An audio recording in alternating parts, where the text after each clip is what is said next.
J'ai intitulé ce travail de grammaire « Je construis ma grammaire » et on sent déjà un travail personnalisé, un travail personnel au rythme de l'enfant. Il y a 3 cahiers de grammaire.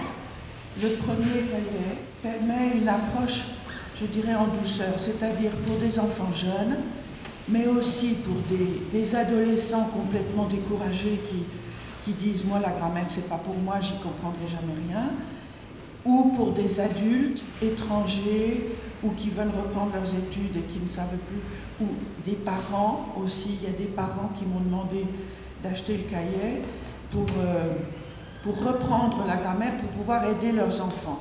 Alors le cahier numéro 2 permet un approfondissement des notions étudiées dans le premier cahier et peut convenir aux apprenants qui ont déjà quelques notions de grammaire et pour qui le premier cahier serait trop simple, vous voyez. Et il y a toujours un rappel du premier cahier dans le deuxième cahier. Donc on n'est pas obligé d'avoir de prendre les 3 cahiers, tout de suite passer au deuxième cahier. Et le troisième cahier, en première partie, c'est une étude encore plus approfondie de la nature des mots. Or, la nature des mots suffit pour orthographier. Et puis, la conjugaison plus complète. Et enfin, alors boucle, mode, temps, les verbes irréguliers, tout ça. Et la syntaxe de la phrase et toutes les fonctions. La nature des mots est classée en 4 couleurs, seulement 4 couleurs. Alors, les noms et les pronoms sont de la même couleur, puisque le pronom remplace le nom. Tout ce qui s'accorde avec le nom et tout ce qui a rapport au nom, le déterminant et l'adjectif qualificatif, seront orangés. 3e couleur, les verbes sont rouges.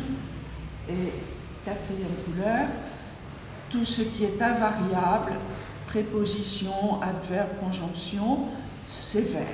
La première chose que je donne aux enfants, avant que ça soit fait sur cahier, je le faisais manipuler avec des étiquettes de couleurs et l'enfant devait mettre la phrase dans le bon ordre. Et je leur disais, mais tu sais, la grammaire, si tu as compris le rôle de chacun de ces mots, eh bien, tu as déjà compris la grammaire. Je me suis occupée pendant plus de 40 ans de dyslexie et j'étais étonnée de voir qu'ils obtenaient en grammaire des 15 sur 20 ou des 16 sur 20 après. Ils avaient encore des fautes lexicales. Hein. Est-ce que pomme s'écrit avec 2 M ou avec un M? Ça, c'était encore difficile. Mais la grammaire, ils avaient très bien compris et ils avaient d'excellentes notes. Alors maintenant, les fonctions vont être sous forme de 4 formes.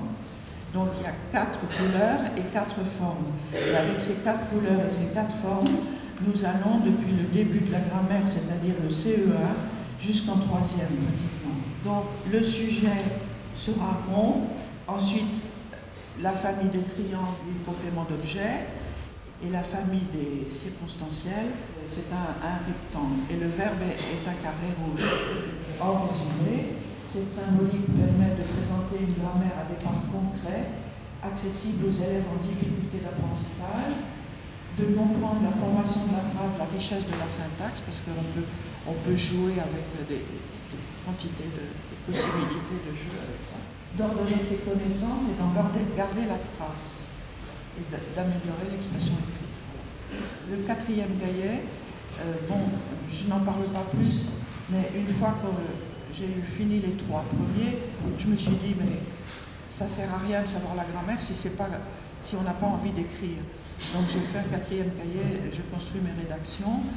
Là, il y a l'enrichissement de la phrase, du vocabulaire, il y a comment décrire, comment raconter, comment argumenter, comment faire un résumé, en fait, des choses comme ça.